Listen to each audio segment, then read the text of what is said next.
Welcome to this week's episode of the Melanin Muses podcast, where we will discuss diversity and representation in art and literature, overcoming trauma, as well as the novel writing process with our special guest muse, Parker Terrato. Parker is a 29-year-old self-taught artist and indie author who is no stranger to the challenges of creating meaningful pieces that provide relatable and valuable messages to their audience. They are making strides in their community to ensure that an array of voices can be heard within their work, from those within the LGBTQ+ community to those who have endured trauma and its side effects to those who aspire to be writers as well. Parker ensures that they can provide a beacon of light to those fumbling around in today's darkness. Parker's current project is their debut novel, A Realm of Flame and Ruin, a book filled with twists and turns that will keep you on the edge of your seat. But I'll leave that for them to share more about. With that said, let's get started. Parker! What's up, Parker?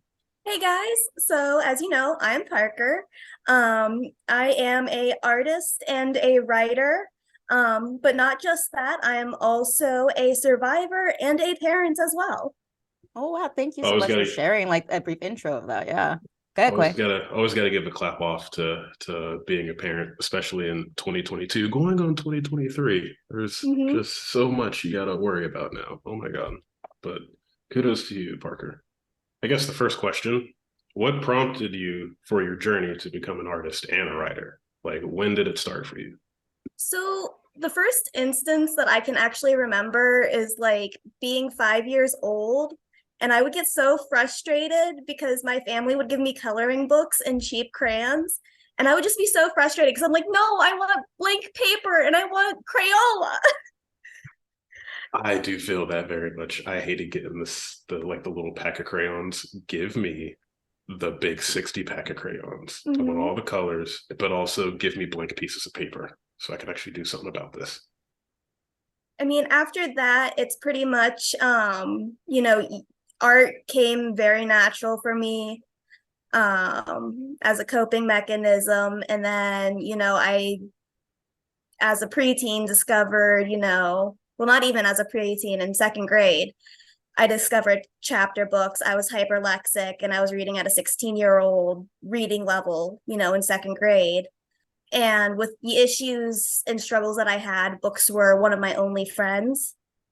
So I was constantly, devouring literature. I was constantly making art. And then I had taken a really long break from it and came back to it, a couple years later. And I was really good at it. And I really kind of, dived really deep into it. Nice. If you don't mind me asking, what were some of the first books you started to read? You said you were reading at a 16-year-old level. So you had to have been reading some crazy stuff.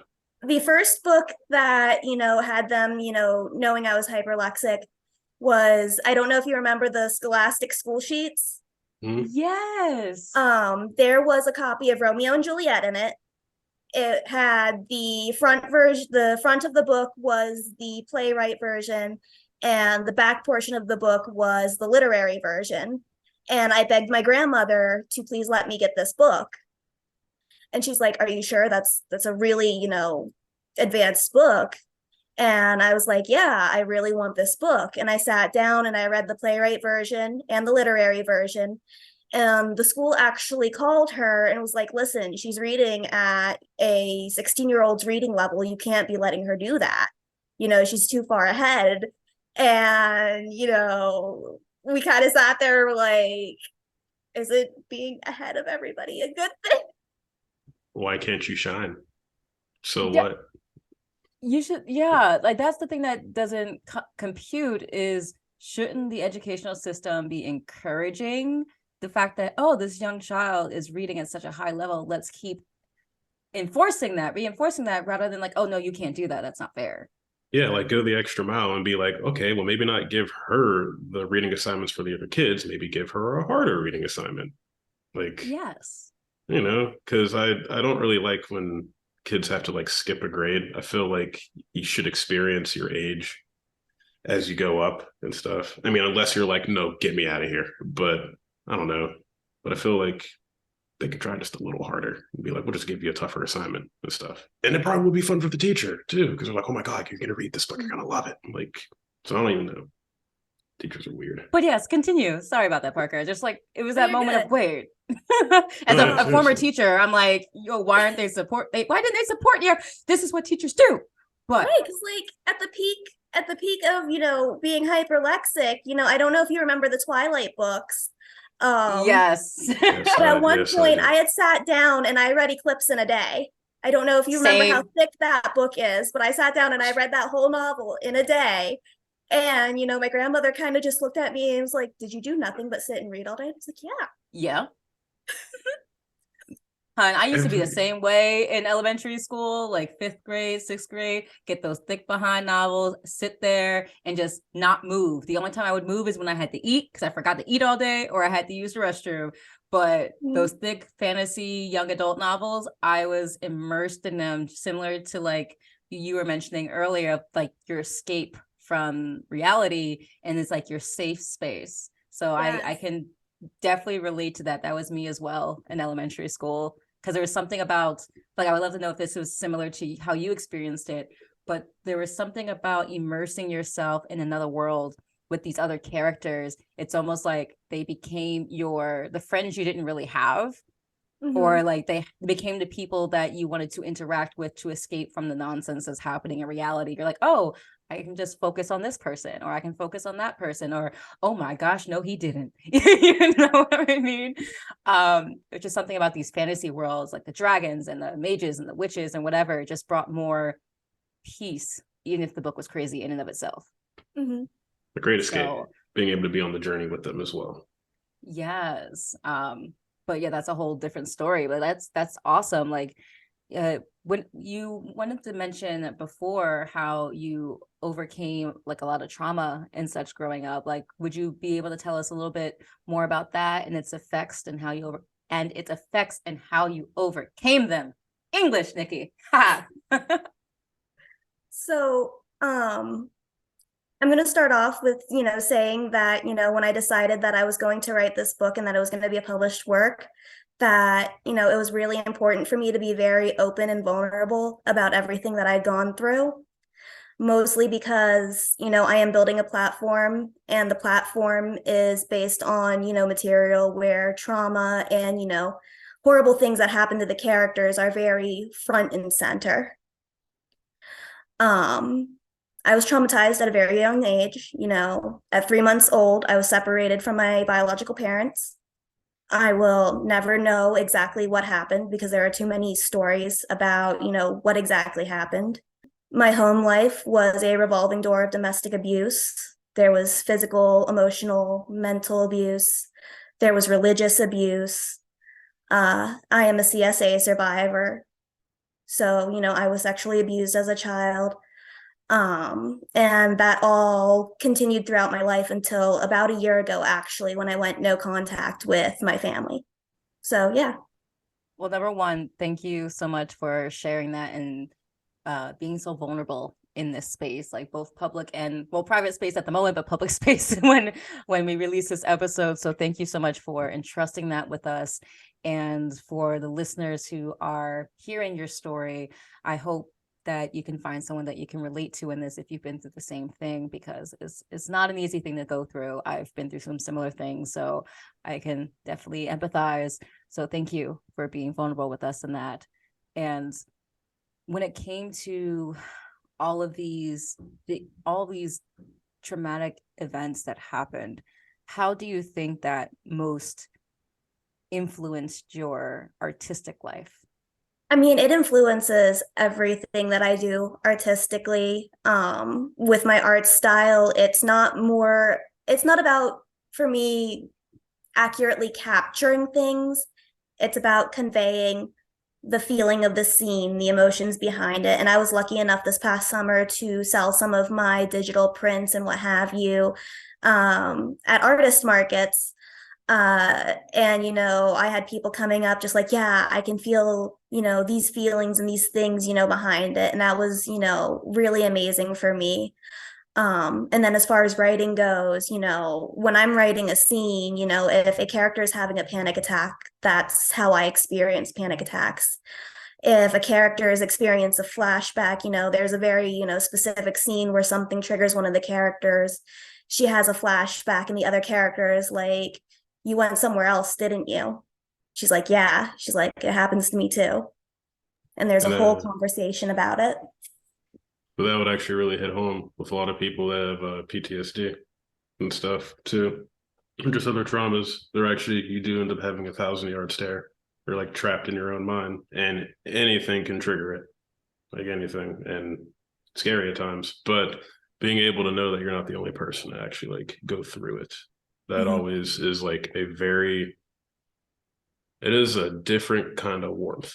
It's, and to know that you can actually get it from someone that you never even met before, but you have a connection through your book, through your art, through your writing, that has to be an amazing feeling. Yeah, because that was one of the biggest things when I started this, because I originally had started this as a way to heal my inner teen. Because as a teenager, I wanted to be a writer, and that was pretty much shot down. Because I had written my very first novel about 15, 16, and I didn't have internet access for a variety of reasons, but I did volunteer at a library every Saturday. So I had unlimited access to books. So I had gotten every book that I could find on, being published. And, I had scraped change together to print my manuscript at the library. And I was sending manuscripts out to, publishers. And I remember hiding the rejection letters in my room because I didn't want my family to find, that I had, tried to do it by myself and it failed. Well, kudos to you for taking that initiative at such a young age to do what you can to fight for what you believed in and what you wanted to do.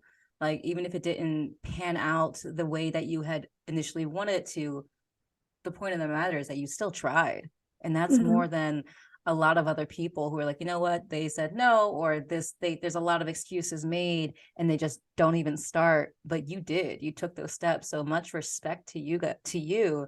And I hope that can be an inspiration to those listening. Like, if you got something to write, if you got a story to share, get it out there and just keep going, keep pushing, no matter what anyone else says. Because if it's what you really want to do, it's what you got to do.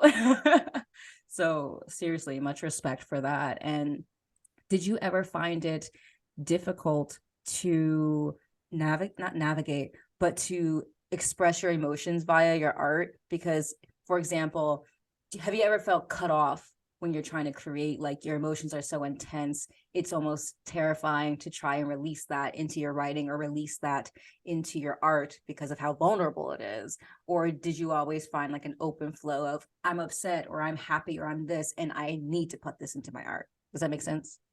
Yeah, so like initially it was really, really hard because growing up, I was in a very old school Christian, household where, you don't cry or they'll give you something to cry about type of thing. So I learned to choke down a lot of my emotions and feelings. But as I started the healing process, I slowly started to I had to learn how to identify my emotions because I really struggled with that.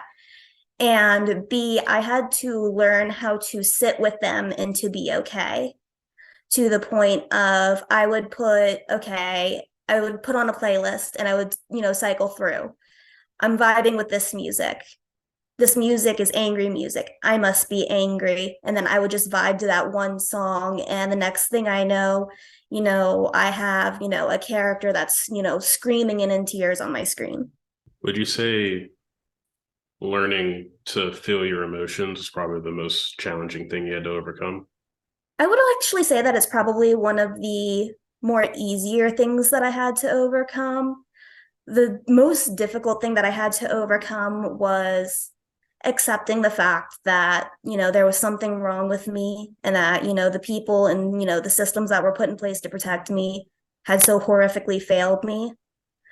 And the second one was parenting as somebody who is healing. Because there are times where I will open my mouth and I will hear my mother or my grandmother come out, and I have to take a step back because it's hard. It's really, really hard. How has becoming a parent affected your art and your writing as well, since that's a completely big life change from being by yourself and now you're taking care of a little one? Has that influenced your art at all? It definitely has. When I started the healing process, I had a character that was essentially a self-insert to help me process things, to make vent art, etc. My oldest daughter is 8, and she saw me making art. She wants to be an artist just like her mommy. And she also wanted a character, so I had altered, the character and the character's story to have, a biological child, which is, my oldest daughter's character now. Um, so yeah, and it definitely alters, some of the stuff that I write and some of the things that I do, because as somebody who's healing, sometimes things get very graphic. And, having to I'll sit there and I'll be like, if she's 15 and she finds my book, do I really want her reading that?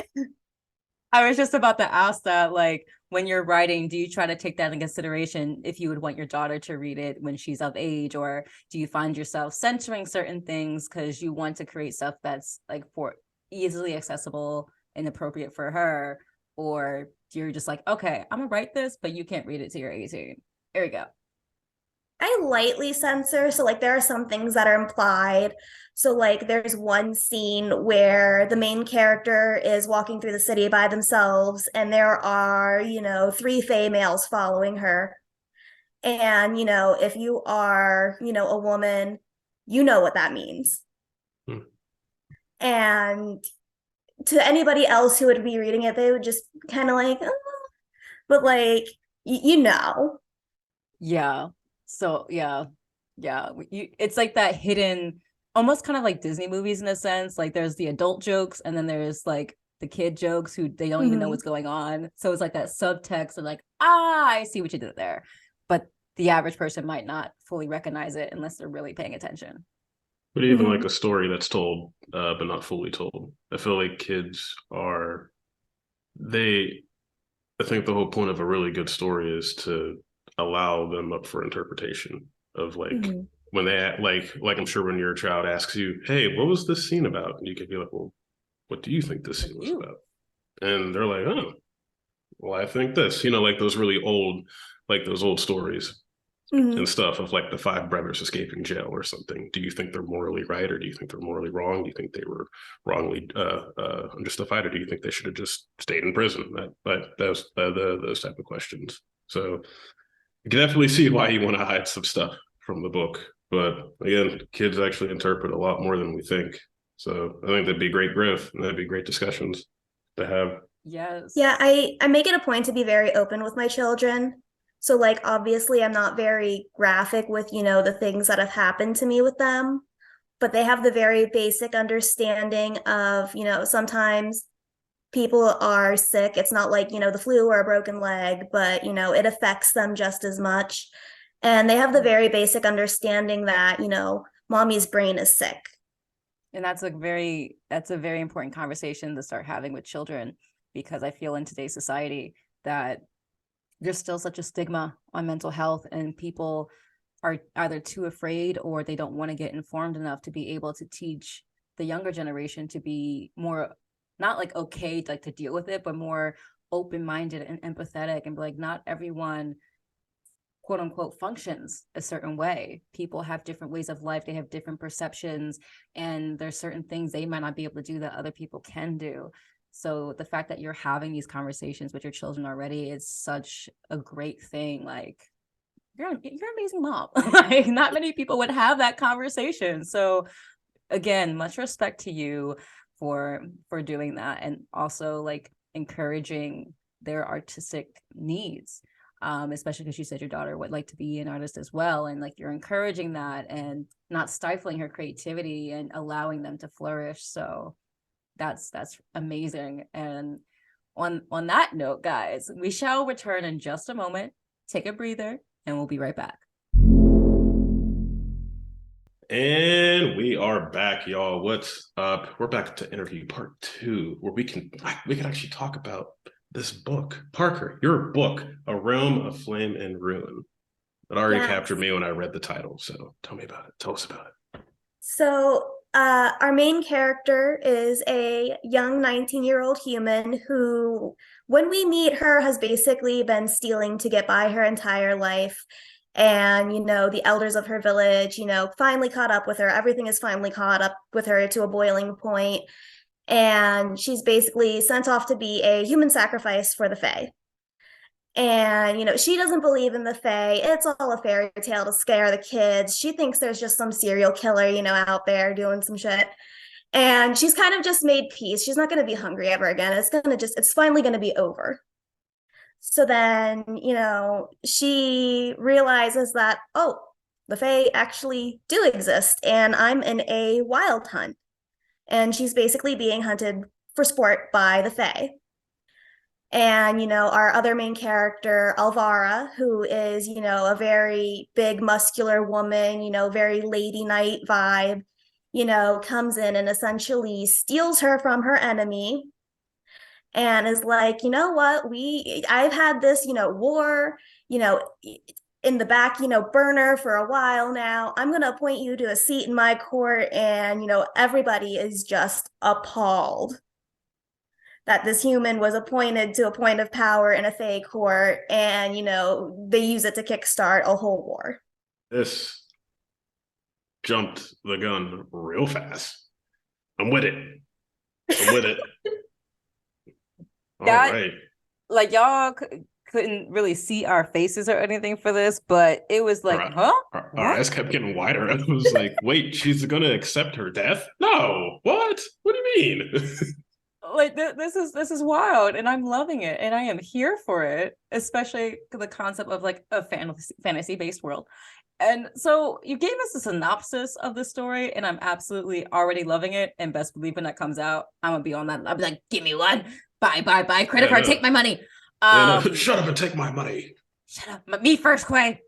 But hearing this fantastical story, it's like, what was the overarching inspiration for it? Like, why did you choose Fae of all creatures, and the Fae and a human type of correlation?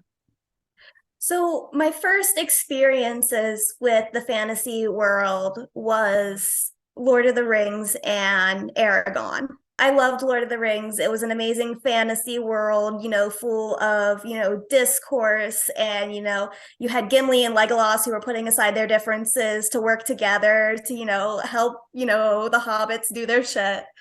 And then Aragon was a very important book in my life, because you had this, this boy from a rural area who was being raised by people who weren't his parents, who basically set off to change the world. I was going to ask if you meant Aragorn the books or the movie, and I'm happy that you said the books. The books, movie, the inherited cycle. The movie does not do the books justice at all. I'm excited for the Disney show, though. There's a Disney show? Yeah, it's being adapted for Disney, and I was really, really excited about it because Christopher Paolini is actually on the creative side of things this time, and I'm like, yes, they're not going to massacre my baby this time. Please don't. I'm about to say there's no movie in Ba Sing Se. We don't talk about the movie, but there is no bad Aragon movie.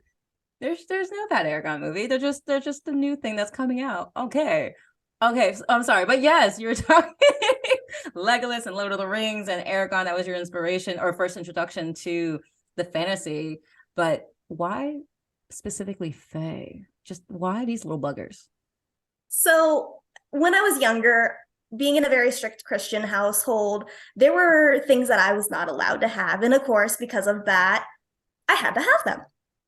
And one of them was anything that had to pertain to magic or witchcraft. And I would smuggle books home about magic and folklore. And I fell in love with the Fae and the Fae folklore. And I just read as much as I could on it. And it's just such a wide, diverse thing of folklore, because you have elves, you have pixies, you have nymphs, you have goblins. Like, there's just so much that you can build upon with Fae. So for those listening who are not quite familiar with like the mythology and the folklore, Can you briefly describe what exactly is a fae? And how does it different from another magical creature? So if I were to sum it up, fae are magical little shits in the sense that they are mischievous, they are morally gray. Because when you look at most things, you have dragons. They're either villains or they're very good and they hoard stuff. You have knights in shining armor, which are typically good. You have demons, they're typically bad. But then you have the Fae, and they are just so morally gray. Like, you can trade a name for a favor, doesn't have to be your name. So kind of like the Deadpool of the folklore. Yeah, Yes. little anti-hero. Aha. Okay, now I get it. So for y'all who don't understand, just think of Deadpool. He's not really good, but he's not really bad. He's just likes to mess shit up. If I had to compare them to somebody, though, I would say they're more like Harley Quinn. They're more chaotic. Oh, yeah, no. I will save this one person after I just left a whole bunch of bodies laying laying on the trail. Fair.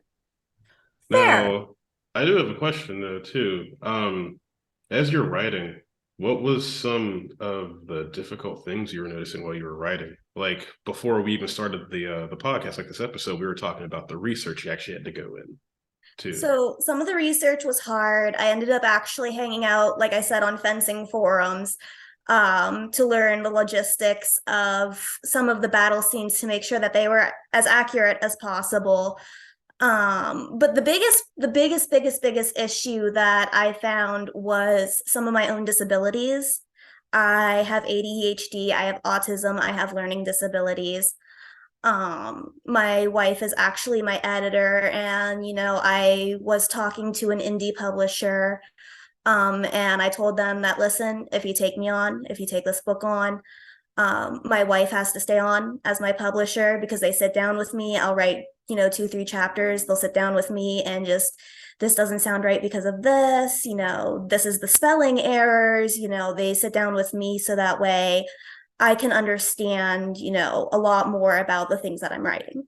I definitely do feel you on the ADHD standpoint. I know that's been one of my gripes of just trying to sit down and focus and like write it. So, you try to find inspiration however you can, or make sure that you have people in your court to be like, hey, let me edit this. Let me read this. What'd you get so far?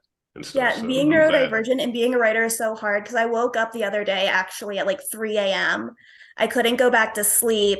And I was like, I'm just going to try writing. And I ended up writing like a whole chapter at 3 a.m. Oh, do you ever get into those holes of, okay, I'm just going to go research this, and then like 5 hours later, you end up on YouTube doing all this research and you didn't write a thing? Yeah, I actually did that researching rapiers, because like I was on the forum and I just wanted to know if you could cut the limb off, like an arm off with it. And I ended up learning all about modern ones versus 18th and 17th century ones, and this thing and this thing, and I went down a whole rabbit hole. I love to hear it. This is so relatable as for like fellow people with these tendencies and neurodivergence. I'm thoroughly impressed with you, and everything that you share is just increasing that threshold of being impressed, especially like as you said, there's ADHD, there's like the autism and all of the other things that has happened to you throughout your life, like, and you still managed to write your book. Like, you didn't let that stop you, and you sought out necessary help. It's like, you know what, I may not be able to spell this properly or write this properly because of X, Y, and Z thing, but I know someone who can, and I happen to love them also, and they're amazing, and they help you out. Like, that is just so impressive and inspiring. And I hope those who are listening as well take that into consideration. It's like, regardless of what society tells you you have, or what is quote unquote an issue, that is not something that can deter you from doing something that you're very passionate about. You just have to make it work for you, and maybe not how everyone else is doing it. Find a way that you can twist it to make it digestible for you, to make it easier for you. And there's no shame in that. There's no shame if you need someone else to proofread. There's no shame in asking for help. There's no shame in having to shift around certain things, or write at weird hours, or draw at weird hours. It's just how you function, and that's perfectly okay. So yeah, because like growing up, like I used to always say, I have to do this a certain way because my brain works backwards. I didn't know how else to describe it. I just had to do it Mhm. the way that felt right because, my brain worked backwards. Can you tell us more about the writing process? I know you mentioned doing research and going to forums. What other parts of your writing process could you share? So, and this is going to sound a little bit weird, but I actually utilize a part of my trauma to help me write.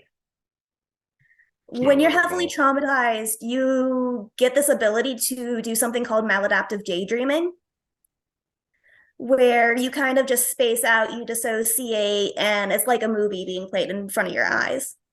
So a lot of Um, the time when I'm writing, I'm just dictating what's going on in my head. It's actually not as weird as you would think, actually. I feel a lot of right. people actually do that in their own way, because again, I'll daydream for a while. I'll have a whole scene already played out in my head and stuff, and it can, yeah, no, you can definitely be stuck in it. But I like how you use it though, and like you said, you work the way that your brain functions. Mm-hmm. So if I'm going through this, all right, let's put this on paper. Let's write this. Let's figure it out. Let's draw some. Let's write this. Let's do some research. And no, again, very commendable, very respectable. What was a highlight of writing this book for you, Parker? The biggest highlight so far has been finding out because I did a one-on-one, like I said before this, it was my first one-on-one interview. And the gentleman that I had interviewed with told me he wants to purchase a signed copy of the book for his daughter, who is part of the LGBTQ. And that for me was huge that, my work meant so much to people that, they are seeking out signed copies already and just like it's already going to be that, influential. Oh my gosh. Can you tell us more about that? Because you mentioned working with the LGBTQ plus community while creating this book. That wasn't something that we had talked about a little bit off camera, but can you tell us more about that representation and diversity in your book and then within art and literature in general from your experience? So I'm lucky enough to be surrounded by amazingly creative people. And when I started this, I didn't even, intend to kind of keep it within the LGBTQ, but it sort of ended up happening. And I'm very proud and kind of have stuck with the fact that it's been within the LGBTQ. When I first started writing the book, I decided that I was going to have very diverse characters. We have Alvara, who is a bisexual female. She does not fit your standard lady typing. She's, a very big girl, very bulky. We have Kier, who's a very small, petite human. We have Cade, which is Alvara's, best friend. He's like this scrungly older dude who's just kind of fed up with everybody. We have one of the other, fake courts where their leader is, a dude who, has a biological child, but ends up, realizing that he's gay later down the line. So, we have a very diverse cast. And I felt like it was really important, when I realized kind of what I was doing to keep it within the community. So when, I decided, I was publishing it, obviously I needed cover art. I went to one of my friends who had done a lot of art for me before. And Cam is amazing and they're trans mass. And I was like, listen, I know you have graphic design experience. This is the book that I'm writing. Can you help me design the cover? Quote me whatever price it is. I'll pay it. And we've worked together to create, I think a really interesting cover. And I'm just waiting on that cover art to come back so I can release it. I don't know the less Friendship power. power friendship shonen. No, that's amazing. I love that not only are you keeping it, you're being very, very inclusive because I feel like um that I'm not part of the community, but I've noticed a lack of representation in like the everyday type of media. And it's like there's not enough representation for the community. And the fact that you're putting this out there is amazing. And I'm sure a lot of people will benefit and a lot of people will feel seen and heard amongst like reading your book. And that's just I get the warm and fuzzies just thinking about it. And the fact that And it's like, happening so fast too, and like like already requests.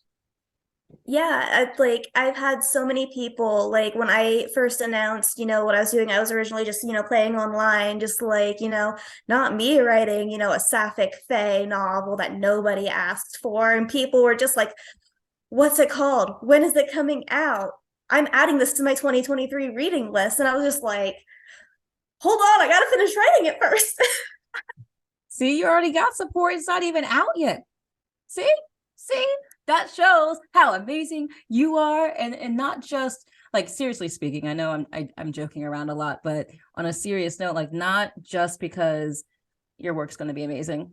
I could tell that right now. It's just going to be great. But you have such a great personality, and I think that's what sells your piece the most.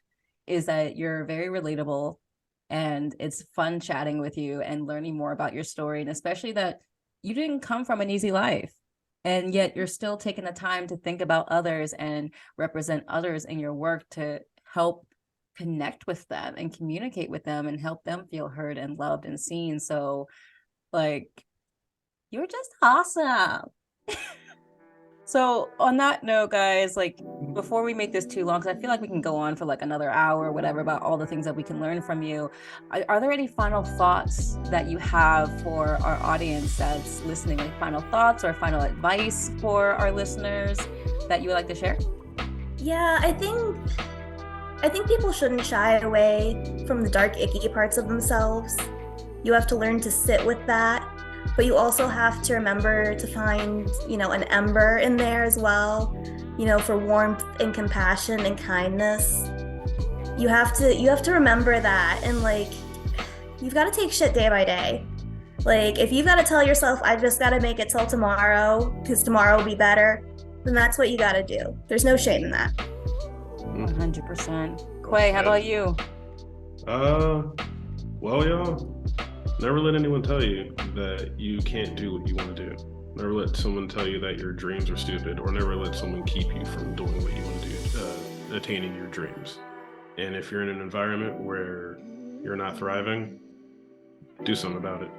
Doesn't matter how long it takes. It matters that you'll eventually get out. And yeah, do you guys. Yes, we're dropping gems on this podcast. My final thoughts are, for those of you who are also creatives, or those who thought about it but you think you don't have the talent, just give it a shot. You don't have to be professional. You don't have to be Picasso or any of the other quote unquote greats. Art is honestly very subjective. So if you've been wanting to write those poems, if you've been wanting to write that story or draw that picture or create that crochet project, just give it a shot. There's YouTube University. Just take the first step, write that one sentence or even one word on that document, or draw that first circle. Try, because no one was ever a master in the beginning. Everyone had to start somewhere. So give it a shot. Don't do it for the validation of others, and just allow yourself to relax and release your emotions into it instead of suppressing it. Because trust, you're gonna feel a whole lot better once you get that out of you. And lastly, for you, Parker, where can the audience find you, and also your friend who's doing your cover? Let's give them a shout out as well, like, so they can follow their art as well. Give that extra shout out where they can find you and find them. So for my amazing artist Cam, you can find them at Lexi Zombie on Twitter. For me, you can find my author page on Facebook under Parker Terrato. I have a Instagram where I post a lot of visual stuff. That is Parker_Terrato. I have a Twitter, which is a little bit unhinged. It is Bunny Boy, spelled BOI 93. And then if you guys want a intimate look at my day-to-day as, becoming a published author, I also have a Tumblr blog that I have started under Parker Terrato as well. Ooh, so many links. You know I'm gonna be following you on all of that, right? I'm gonna be following you on the Unhinged Twitter account too. That's my favorite dumpster fire area. I love it. Oh, so crazy. Oh my god. And I know that was a lot, guys. Don't worry. So all the information that Parker has shared with us of where to follow them and their friend, their artist friend, we will put all of that in the show notes. And if you're watching on YouTube, we will have that in the show description, so you can go stalking and be like, hey, I listened to your podcast episode. I'm here. I want your book. So on that note, guys, thank you so much Well, thank you so much, Parker, for giving us your time and putting us in your busy schedule to share, not only be vulnerable, but share about your amazing book with us. Thank you so much. You're very welcome. And I'll thank you guys for listening in to this today's episode of the Melanin Muses podcast. To hear more, please subscribe and follow our podcast wherever you listen to us. And we would love, love, love if you gave us a rating and a review, so that way we can ensure that we are bringing you quality and valuable content. And we encourage you to share this episode with someone whom you think will get the most value out of it, and someone you love. Share it. And lastly, be sure to check us out on our Instagram, Melanin Muses Podcast, as well as our official YouTube channel for more content. See you next week, guys. See you next week. This is Nikki B signing off. This is Quay signing off. See ya. Heck yeah.